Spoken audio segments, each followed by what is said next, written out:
Marunong ka rin pala mag-drawing. Sila kuya magaling din eh, mga animators. Ano lang. Kulang pa sa practice. Pag-practicean pa talaga.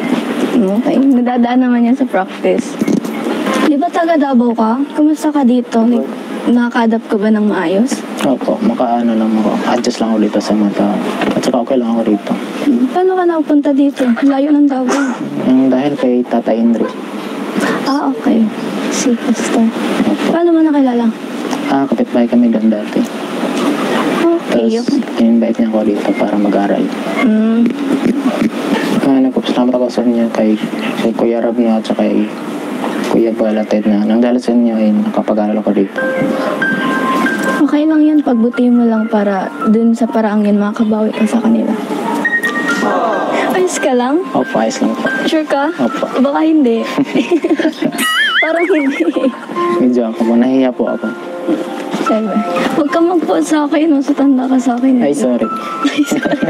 Sige, okay lang. Sanay po kasi. Huwag ka mag-po. Pero mo ito ang gusto mo. Sige, thank you. Ay, Thank you. marami pa dito. Singkit ka pala po. Nasa lahi. Tinan mo sila, kuya. Singkit din. Lahing pogi. Lahing pogi at maganda.